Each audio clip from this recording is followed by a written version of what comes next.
Dudut Stories. Papa Dudut Stories. Dear Papa Dudut, sa lahat po ng mga nakatutok ngayon, huwag kalimutan na mag-like, mag-share at mag-subscribe. Masakit isipin na merong mga relasyon ang nasisira dahil lamang sa hindi mo siya mabigyan ng anak. Yung mas pinili niyang talikuran ang kanyang sariling asawa para sumama sa ibang babae na makapagbibigay sa kanya ng anak. Oo, isa ako sa mga nakaranas noon. Pero bago ang lahat, ay gusto ko lang malaman mo na ang iyong programa ang isa sa mga dahilan kung bakit ako naging active sa YouTube. Hindi ko man masasabi na adik ako sa pag-ibig, pero marami akong aral na napupulot sa tuwing naririnig ko ang istorya ng buhay ng mga senders ninyo sa Papa Dudut Stories. Minsan natatawa ako, napapaiyak, nagagalit, kinikilig dahil huling-huli na mga tinatampok ninyong kwento ang emosyon ng mga nakikinig. Papa Dudut, ako si Vianica, 57 years old na sa ngayon, may asawa at isang may bahay. Ang aking asawa ay si Wes, manager ng isang bangko. At sa puntong ito ay masasabi kong punong-puno ng pagsubok ang aming pagsasama bilang mag-asawa. Dumanas ng sari-saring pagsubok na muntik nang makasira sa aming relasyon. Kaya ako sumulat sa programa mo ay para ibahagi ang aming kwento, lalo na sa mga mag-asawang dumaranas ngayon ng problema sa kanilang relasyon. Kung paano namin hinarap ni Wes ang mga pagsubok at paano namin napagtibay ang aming relasyon. Bilang mag-asawa, despite of it, alam kong magsisilbing aral sa nakararami ang kwento naming ito. Papadudot nang may kasal kami ni Wes, dalawa ang pangarap po namin. Una, tumagal at sumibol ang aming relasyon hanggang sa kamatayan. Till death do us part, ika nga. Pangalawa ay magkaanak kaming dalawa at maging mabuting magulang sa pamamagitan ng pagbibigay ng magandang buhay sa aming mga anak. Walang naging problema naman sa aming dalawa ni Wes pagdating sa unang pangarap. Pero sa pangalawa, mukhang meron. Sumapit ang aming ikatlong anibersaryo pero wala pa rin kaming naging anak. Nagtiyaga kaming mag-asawa. Sinubukan namin ang lahat ng posibleng paraan kahit na ang pag-aalay ng isang tray ng itlog at pagsayaw sa pista ng Santa Clara sa Obando pero wala. Hanggang sa dumating ang araw na naramdaman ko na ang pagkainip ng aking asawa. Tulad na lamang isang araw, medyo nakaramdam kami ni Wes ng excitement dahil 2 weeks na akong delayed. Maski ako, isa lang ang pinapanalangin ko noon. Ang mag-positive na ako. Ano, Bianica? Kanina ka pa dyan sa CR, bilisan mo. Mauhuli tayo sa simbang gabi. Wika ni Wes habang kumakatok sa pinto ng banyo. Oo na, sandali lang. Wika ko sa kanya. Alam mo namang kailangan nating makumpleto ang simbang gabi para matupad na ang hiling natin na magkaanak. Pagpapatuloy ko sa aking asawa. Nasa banyo ako noon para maligo at para mag-pregnancy test.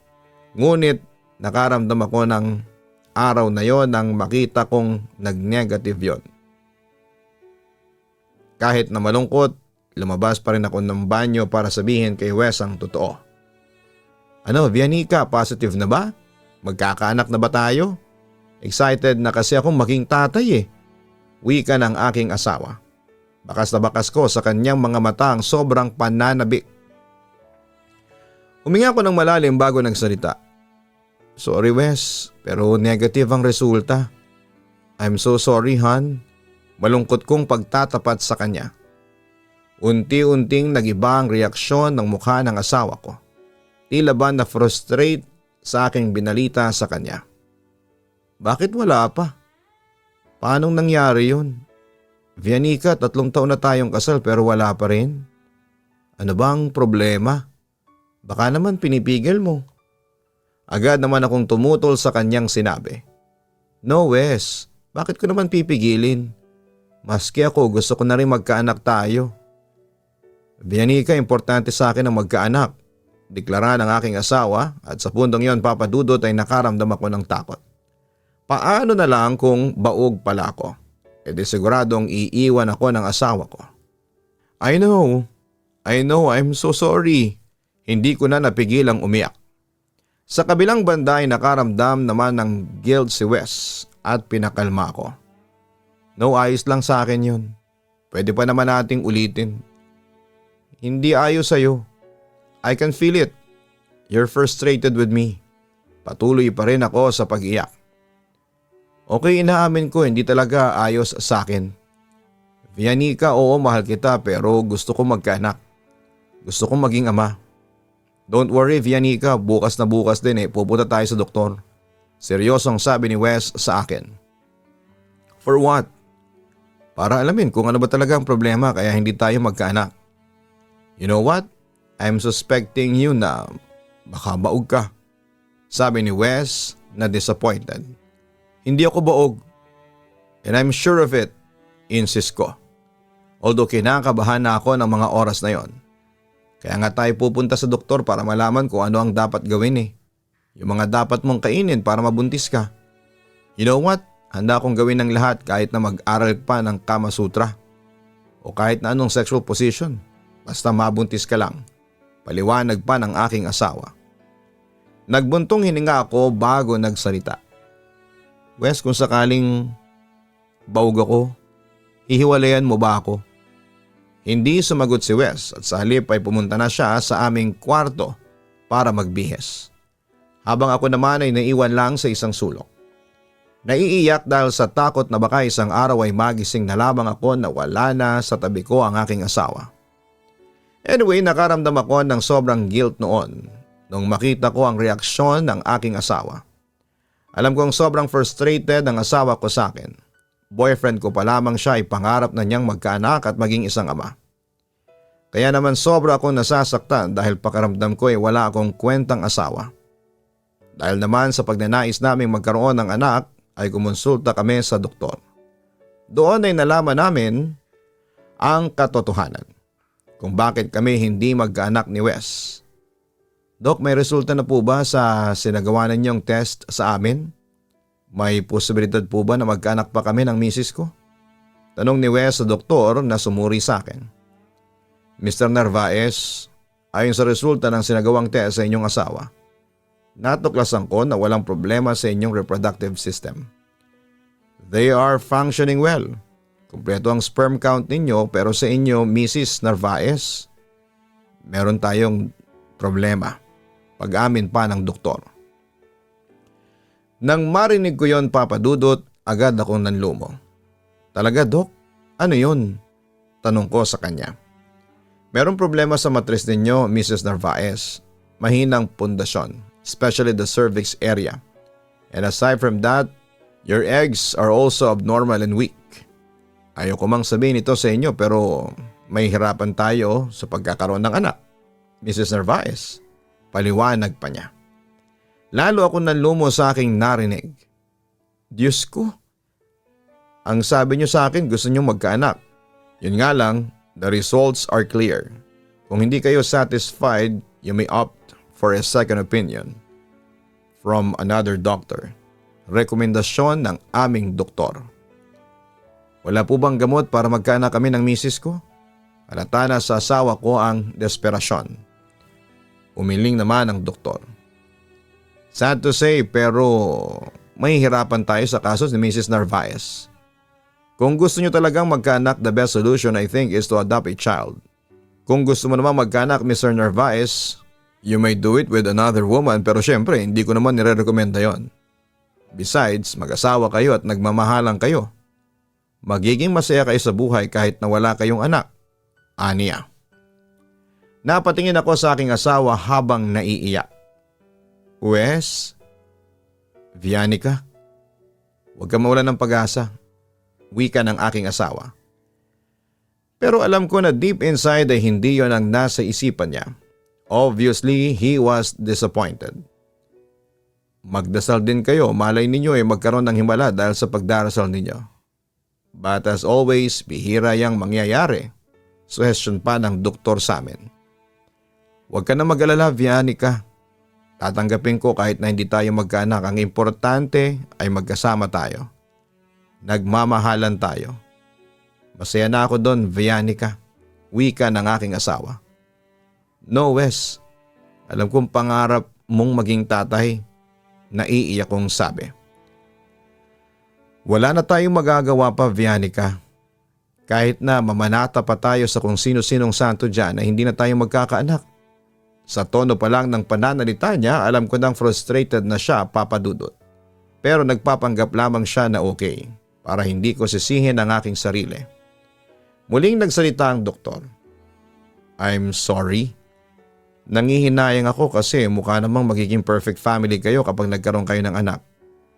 Oh well, hindi man kayo magkaanak, maaaring maging maligaya pa rin naman kayo sa isa't isa.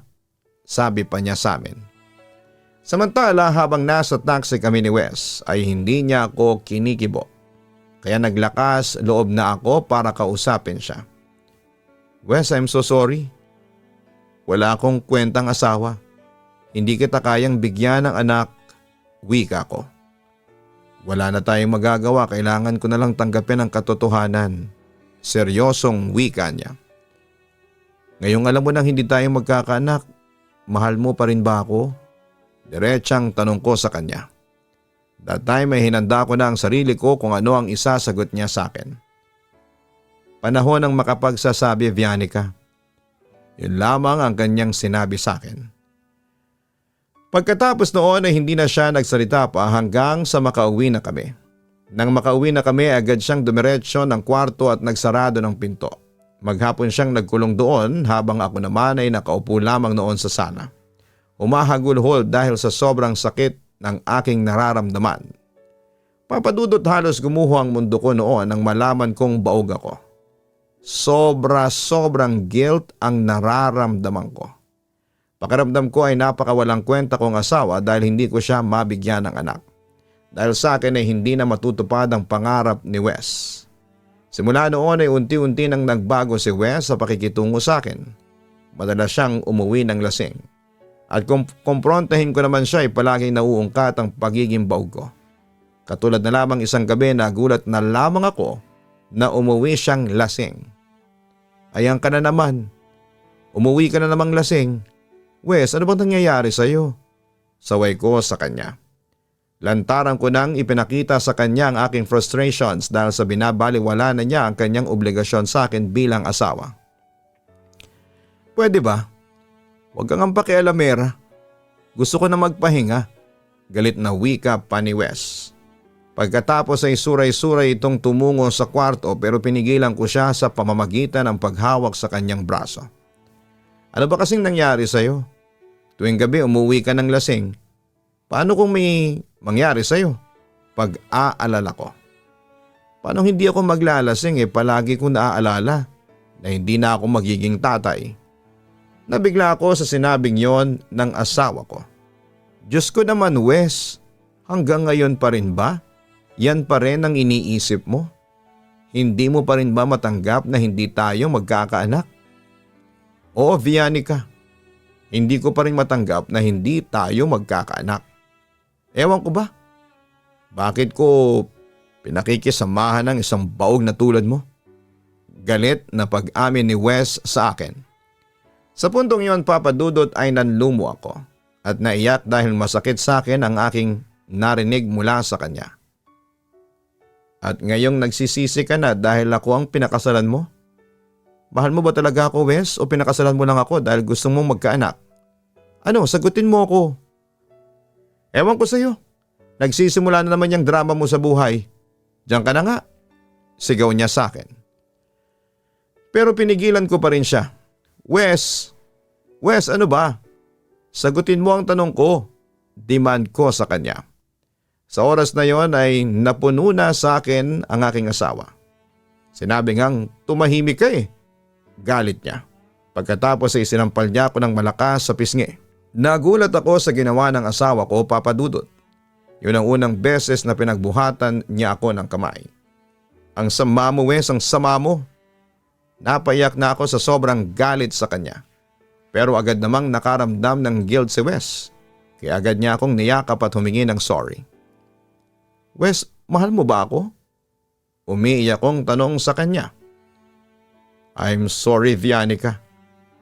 Pero hindi ko sinasadyang masampal ka. Nabigla lang ako. Wika ni Wes at tila nawala ang kanyang kalasingan.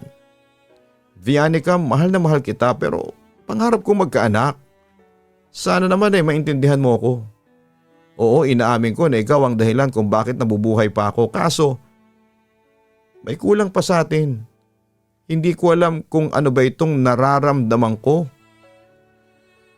Kung gusto mo maging tatay, di bale pupunta tayo sa bahay ampunan. Suggestion ko. No, ayaw ko mag-ampon. Ayaw kong alagaan ng isang batang hindi ko kaano-ano. Seryosong sabi niya sa akin.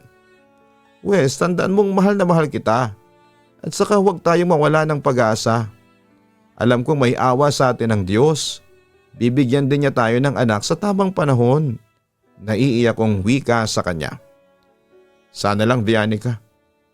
Pero hindi na ako umaasa pa. Walang himala. Wika naman ni Wes kasabay ng pagbitaw niya sa pagkakayakap niya sa akin. Pagkatapos noon ay dumiretso na siya sa kwarto at nagsarado ng pinto. Diyos ko, tulungan po sana ninyo ako sa asawa ko. Mahal na mahal ko po siya. Ayaw ko po siyang mawala sa akin. Yun na lamang ang tangi kong dasal ng mga oras na yon. Papadudot gustuhin ko mang pigilan si Wes sa kanyang ginagawa ay hindi ko magawa. In the first place, ako rin naman ang may kasalanan. Hindi naman magkakaganon ang asawa ko kung mabibigyan ko lang siya ng anak. On the other hand ay sinikap kong ipaunawa sa kanya na kaya naming maging masaya kahit na wala kaming anak pero bigo ako. Nararamdaman ko na mas mahalaga sa kanya ang magkaanak kesa sa sarili niyang asawa. Papadudot. Dahil sa nabigo akong bigyan ng anak ang asawa kong si Wes, ay nagpatuloy siya sa pagrerebelde. Mas dumalas ang pag-uwi niya ng lasing. May pagkakataon na rin hindi siya umuwi ng bahay.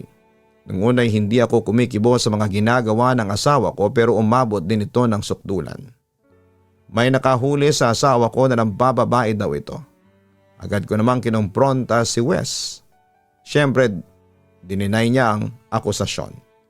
Samantala pinatawad ko din siya kinalaunan dahil wala akong mahanap na pruweba na may babae nga siya. Pero isang araw ay hindi ko inaasahan. Mabubuking ko ang pinakalilihim ni Wes. Malalim na ang gabi pero hindi pa rin noon umuwi ang asawa ko. Sinubukan ko namang tawagan pero hindi niya yon sinasagot. Kaya nagpa siya akong tawagan na lamang ang isa sa mga kaklose niyang kaibigan, si Dan. Hello? Sabi ni Dan sa kabilang linya.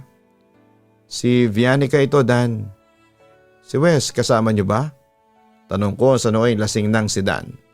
Ay, ikaw pala, Vianica. Oo, kasama ko si Wes. May kahali kang chicks nga eh. Grabe pala itong kumpare kong humalik sa babae. Sagot nito sa akin. Nagpantigan-ting ako sa aking narinig. Anong sabi mo? Si Wes may kahali kang ibang babae? Agad namang na-realize ni Dan ang kanyang pagkakamali. Oops, sorry Vianica. Nasaan na kayo? Sa beer house ba? Tila nang uusig kong tanong sa kumpare ko. Aba, paano mo nalaman na nasa beer house kami ng asawa mo? Medyo sarkastiko nitong tanong dahil na rin siguro sa sobrang kalasingan. Rinig na rinig ko ang ingay. Nasaan kayong beer house? Agad namang sumagot si Dan.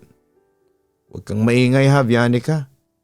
Narito kami sa beer house na madalas naming puntahan dito lang malapit sa Katipunan. Malapit na malapit lang sa inyo. Sige, pupunta ako dyan. Bye. Yon ang huli kong sinabi bago ko binaba ang cellphone.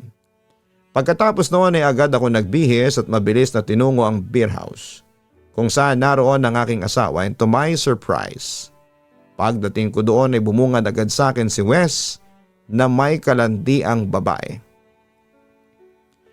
Dahil doon ay nagdilim ang paningin ko at nag-iskandalo ako. Sinaktan ko yung babae habang inawat naman ako ng mga lalaki. Si Wes naman ay inawat ang babae na kung titingnan ay palaban din. Nang mailayo ng babae sa akin ay hinarap naman ako ng aking asawa at halos kalad ka rin niya ako palabas ng beer house. Hayop ka, Wes! Ang sama mo! Sigaw ko sa aking asawa. Ano ba, Vianica?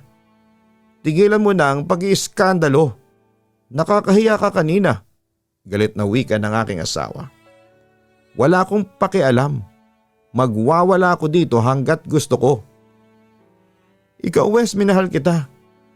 Inunawa kita, tapos heto ka, magtataksil ka lang sa akin. Maaring hindi kita mabigyan ng anak. Pero kahit na pagbaliktarin mo man ang mundo, asawa mo pa rin ako, sigaw ko sa kanya. Oo, maaring asawa kita, Vianica. Pero wala kang kwenta dahil baog ka. Baog! Panunumbat niya sa akin. Dahil doon ay isang malakas na sampalang ibinigay ko sa aking asawa. Ngayon ko lang na-realize na kaya mo pala ako pinakasalan. Dahil gusto mo lang magkaanak at hindi dahil sa mahal mo ko. Pinagsisihan ko, Wes, na ikaw ang pinili ko bilang asawa. Kinakamuhian kita, ang sabi ko. Pero hindi nagpatinag si Wes. Sige, Vianica, maghiwalay na tayo. Ayaw ko na sa'yo, deklara niya. Ayaw ko na rin sa'yo, Wes. Hiwalay na tayo. Magsama kayo ng malanding babaeng yan. Halos maiyak ako sa galit ng mga oras na yon, Papa Dudut. Pagkatapos noon ay iniwan ko na ang aking asawa at mag-isa kong umuwi ng bahay. Papa Dudut, labis ako nasaktan noon nang mahuli ko sa akto ang aking asawa na nakikipaglandian sa ibang babae. On the spot ay naghiwalay kami. Wala rin naman akong magawa dahil si Wes na rin mismo ang nakipaghiwalay. Samantala wala naman akong magawa kundi tanggapin ang lahat. Simula noon ay hindi na umuwi si Wes sa aming bahay at sa halip ay sa kabit niya siya tumira. Nabalitaan ko na lang isang araw na nabuntis niya ang kabit niya. Ako naman ay hindi ko na rin nakuhang magalit sa asawa ko. Dahil in the first place, ako rin naman ang may kasalanan. Nakaramdam din ako ng kasiyahan noon dahil natupad na rin ni Wes ang magkaroon ng anak at maging tatay. Hindi na ako nagpakita sa kanya pagkatapos noon. Namuhay ako mag-isa at masasabi kong naging maayos naman ako. Nang unti-unti ko nang natatanggap na wala ng pag-asang magkabalikan pa kami ni Wes ay saka dumating ang isang pagkikitang hindi ko inaasahan. Vianica! Vianica, wait! Tawag ni Wes sa akin. Pauwi na ako noon sa bahay galing sa palengke. Wes, anong ginagawa mo dito? Gulat kong tanong sa kanya. Balak ko sanang puntahan kita sa bahay. Kaso nakita na kita dito. Kumusta ka na? Tanong niya sa akin. Eto, mabuti naman. Ikaw, kumusta ka na?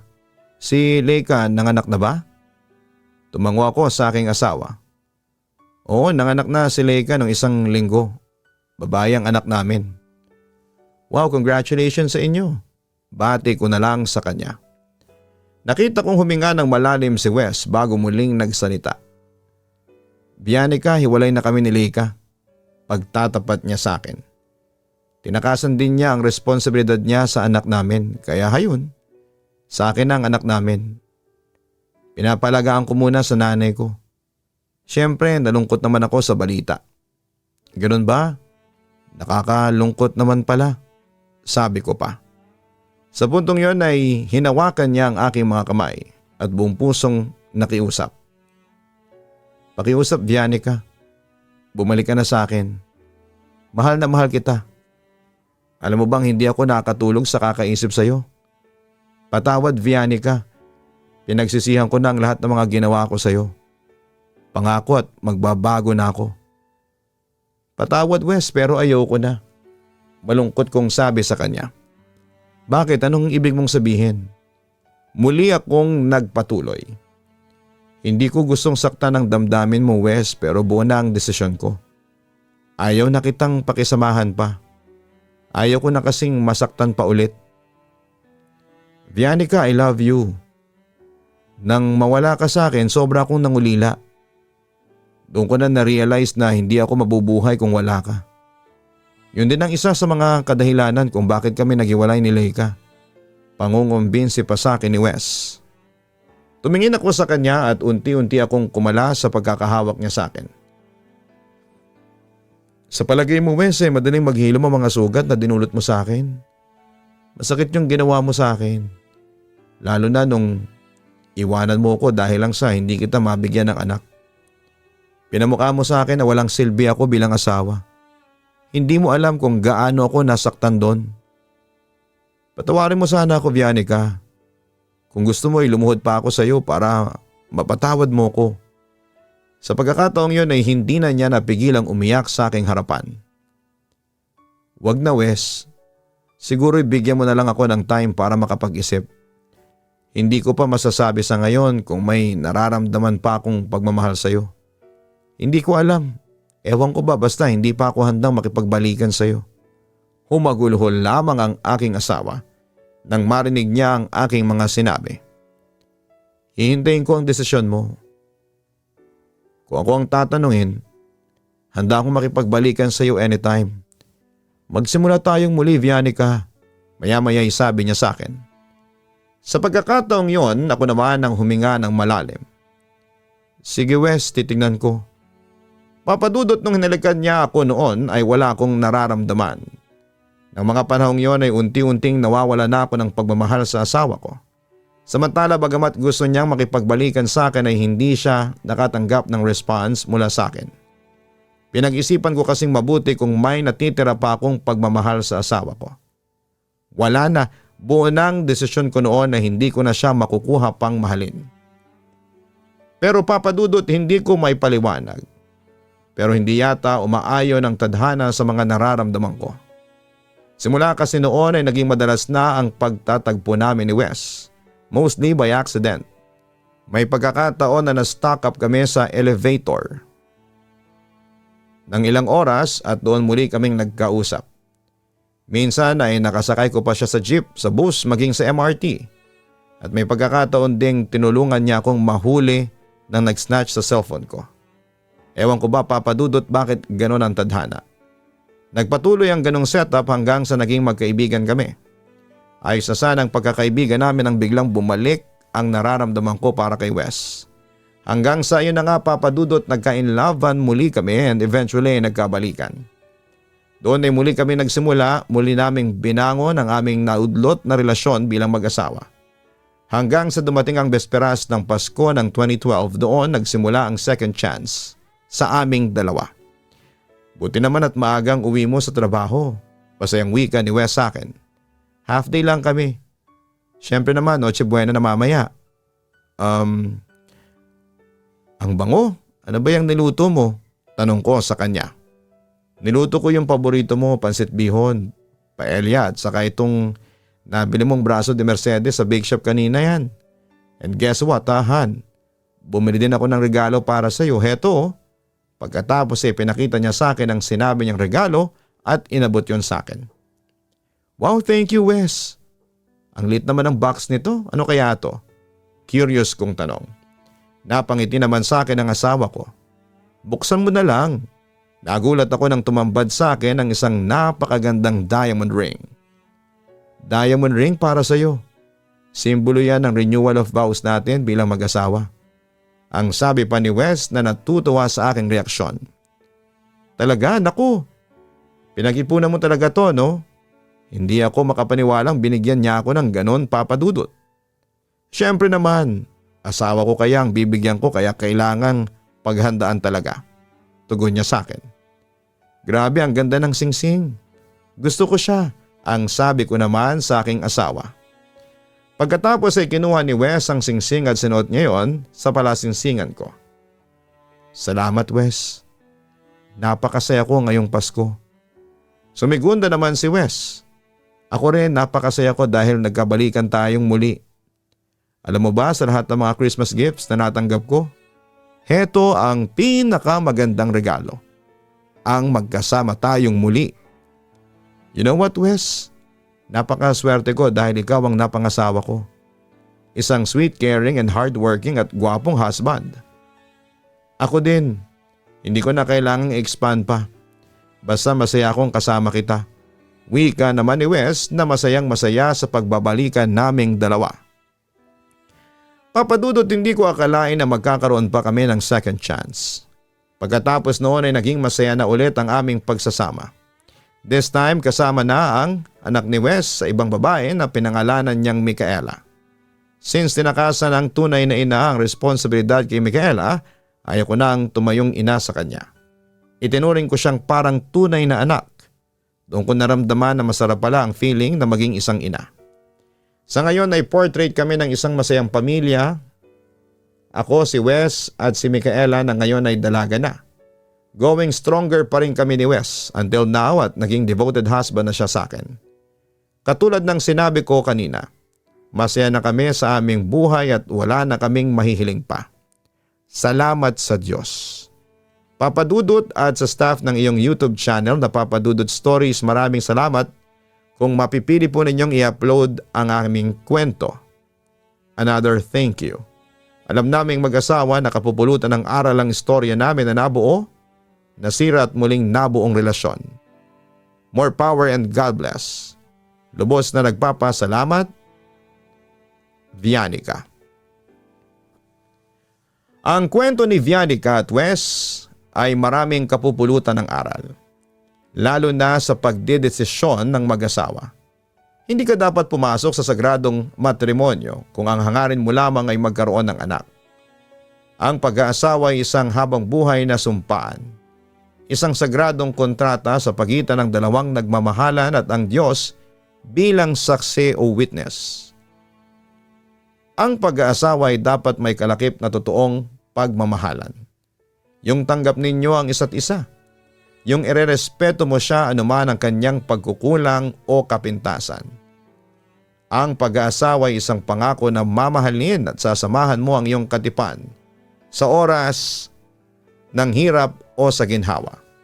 Magtutulungan sa oras ng mga pagsubok sa buhay at higit sa lahat kung kayo ang magiging instrumento para palaganapin ang mga mabubuting aral na tinuro sa atin ng Panginoon.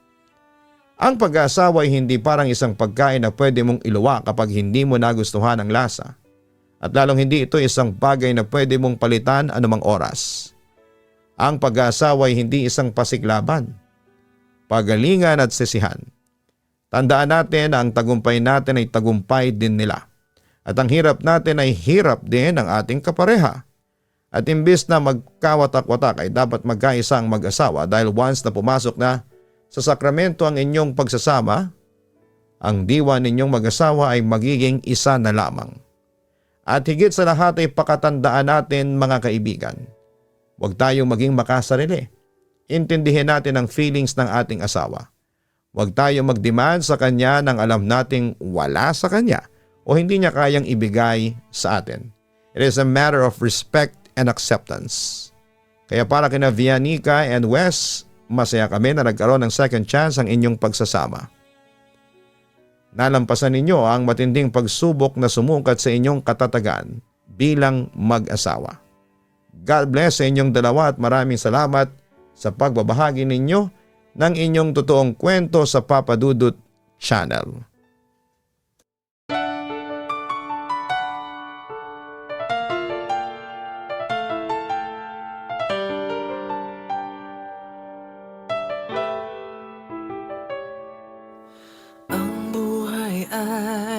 Mahiwaga,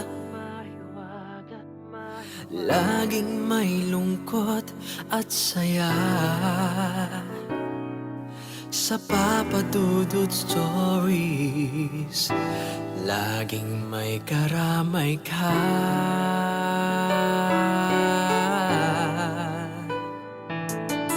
Mga problemang kay bigat, dito ay pakikinggan ka. Sa Papa Dudut Stories, kami ay iyong kasama.